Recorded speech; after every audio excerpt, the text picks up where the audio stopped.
Hello everyone, I am Gwendolyn Elaris Ifli from Bethel Ed 2A. So for today, I'm going to discuss to you the principle of table settings based on aesthetics. So when we say aesthetics, it's all about the beauty or the visual appearance of the table settings, no, sa dining area. Then I have heard the objective of my report.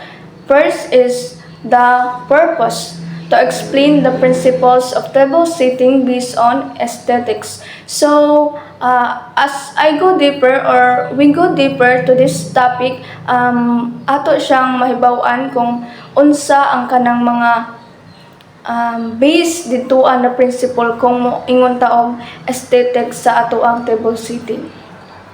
Then next is our goal, to show how table settings improve appearance, convenience, and manners. So pag moingon kag aesthetics, dili lang siya about sa beauty or sa appearance sa imong table settings, but it's all about kanang mga functionality na imong ipamutang dira sa imong tables o ang imong manners na kailangan gamiton kung naa nakadiraan nag-ingkod or naa nakadira nagkaon. So let's proceed to our topic.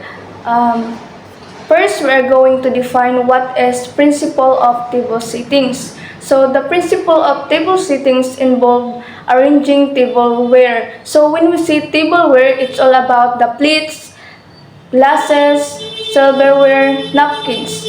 So plato, kutsara, tinidor, table napkins, or etc. na imong makitaan sa dining area or sa imong table.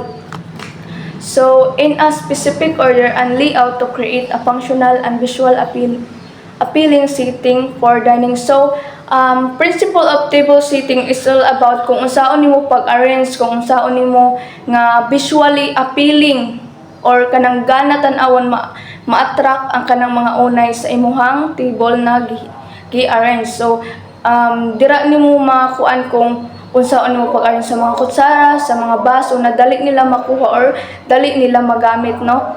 Kay in order muna siya, in logical order na siya dapat para dili sila matagbaw og pangita and para dili gubutan awon ang imuhang table setting. Or nato mahibaw-an kung unsaon gajud nimo pag kanang design or pagbuo ang imuhang lamisa. Next is, so first, kaya ato man siyang ibis sa aesthetic, so dapat atong mahibaw-an ang definition kung unsa ang aesthetic. So, a sense of beauty and style in something in table settings or design in general, it means how pleasing and attractive the arrangement look. So, it's all about kanang sa imuhang table setting or sa imuhang kanang lamisa is makita nato nga attractive siya and kanang neat siya tan-awon na ay pagka-arrangement ang mga gibutang dito nimo na table napkin, silverware, plato, kutsara, tinidor in logical order, dili siya katag tan-awan. And also ang kanang imuhang mga gi-design is mo suit siya sa occasion na imuhang gi-atinan or sa imong gi-designan. So when we say aesthetics, the overall design sa imuhang table setting.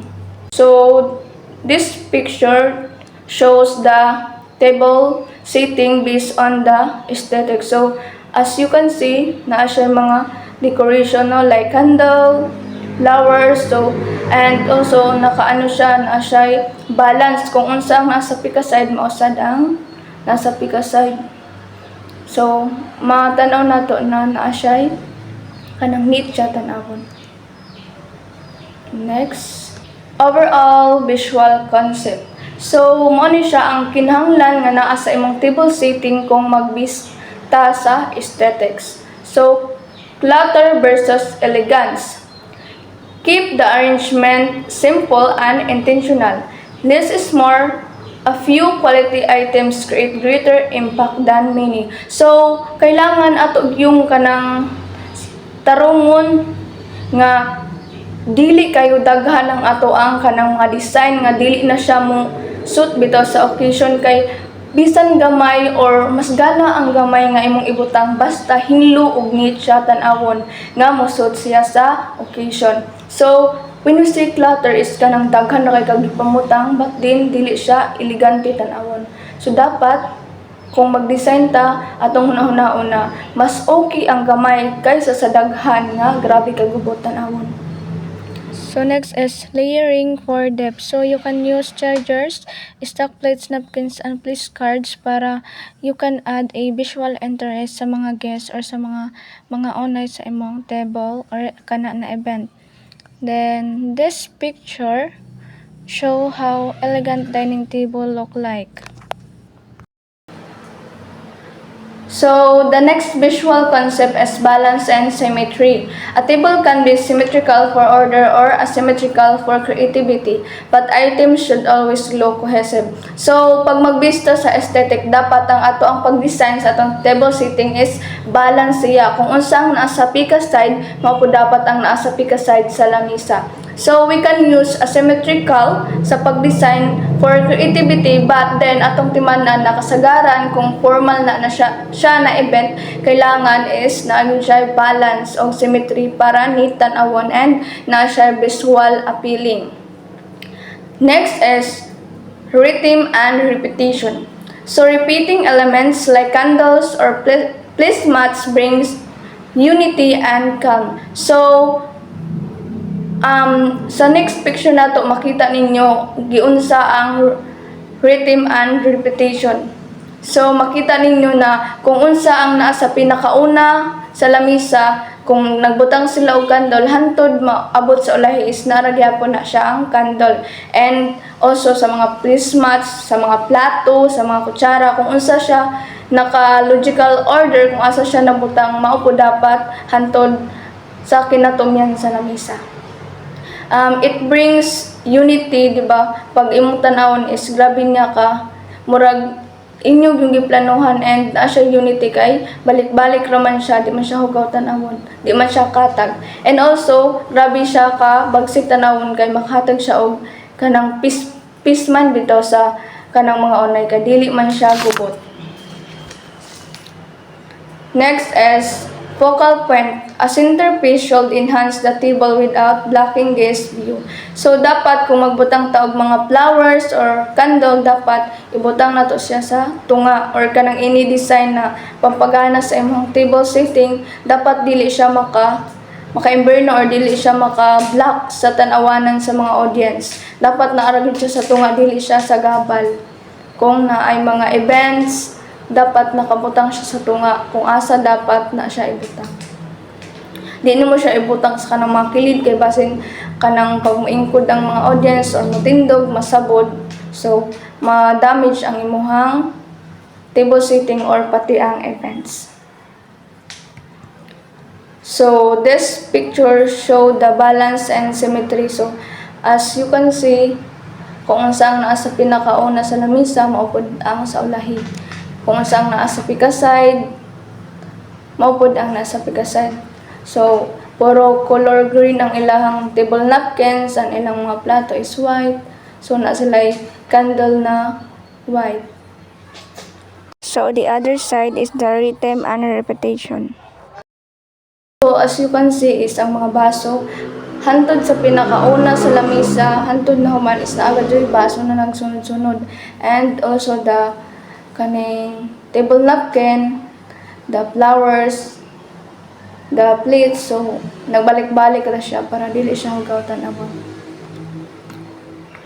Next is focal point. So mo na kung tag-ingon ganina na ang focal point dapat na agad siya sa tunga ibutang para dili sa gabal kung naay mga kanang tan-awan ng audience, kung naay mga nag-perform sa ana na event, so dili siya sa gabal, dili siya makaali.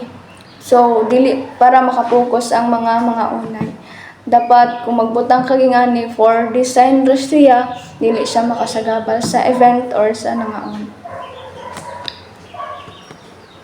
Next is color, texture, and mood. So color coordination sa table setting based on the aesthetic. So dapat imurang element ang imuhang colors 2 to 3 complementary colors with a neutral base. So pareha ng red or og orange imo siyang i-combine. So bright tones man siya, grabe man niya kasiga, so magkaano siya og lively. Then pwede siya sa informal. Then kung gusto ka og soft tones, diri ka sa tulo ka complementary colors, which is the blue, green, and pastels. So it can create a calm environment or atmosphere.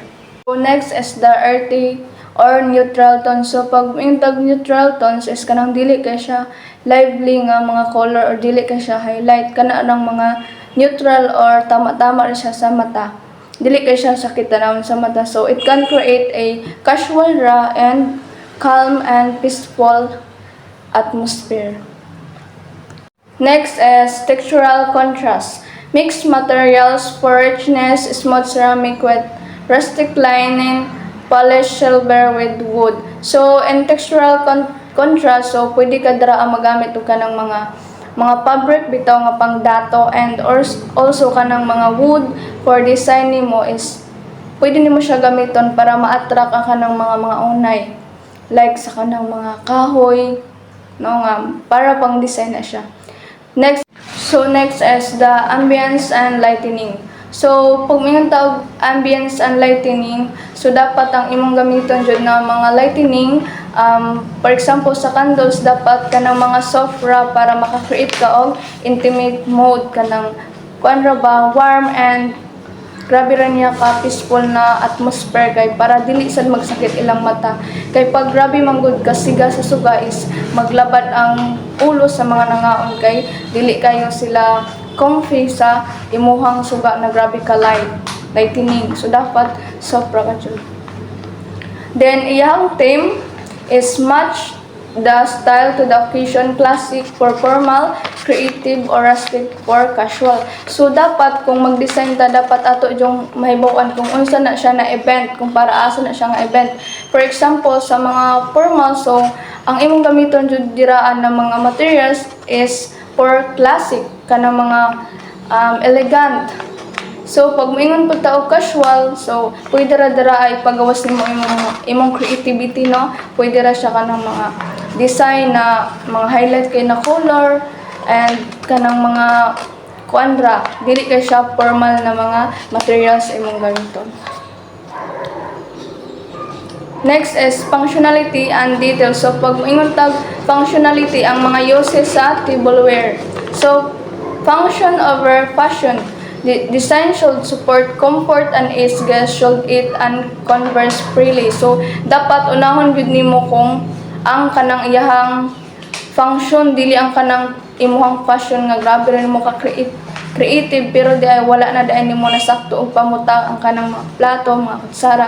So dapat sa imong table setting maka-feel gud ang kanang guest nga dili sila maglibog kung asa nimo gipamutang ang mga kutsara, ang mga tinidor, ang mga tableware, in short. So dapat na sila'y freedom or kanang freely sila ba nga makuha sa imuhang gipamutang without kanang malibog sila. Then logical arrangement. So diri na para dili malibog ang kanang mga guests or kanang mga unay, dapat naa siya arrangement nga sakto kung asa nimo gibutang ang imong mga kutsara, tinidor. So para naa siya clarity and sakto na flow sa event. Dili maglibog-libog ang mga tawo or ang mga guests nimo pagtipang kauna. As precision and cleanliness. So keep linens placed and cutlery spotless and neatly aligned. So dapat kung mag-design ka, dapat ang imuhang mga linens, imong mga tableware is kanang nakahugas siya daan, hindo siya pagtanawon, kay para dili lain pag mga unang imong mag-disparnit siya og naka-align. So next is personal touches. So add details like handwritten cards, napkin rings, or small figures for welcoming feel. So dapat kung gusto ka og welcoming feel sa imong event, so ingnon nimo ang kanang imong mga organizer or imong mga planner na butangan nila og personal touch, like sa kanang mga napkin rings, mga sinulat na mga cards, para dili sila laayon pag abot nila na sila'y makita and ma-feel nila nga welcome sila dito na event. So, next is consider the seating. Indoor dining allow elegance, while outdoor sit-up require durable weighted tableware. So, sa kanang indoor, sa sulod ram na siya, no? So, nag-allow siya og kanang mga elegance kay naro man sulod dili man siya mahugaw. But then kung sa gawas mo magkanang sit-up, so inyong i-consider ang mga material kung bugat ba or dili para dili mo magkalisod og dala or dili mo magka-injury kay kung dili mo ka daog mga buak na no na inyong mga tableware. So dapat i-consider gid niyo kung asa man ang event may tabo. Kung sa gawas ba or sa sulod.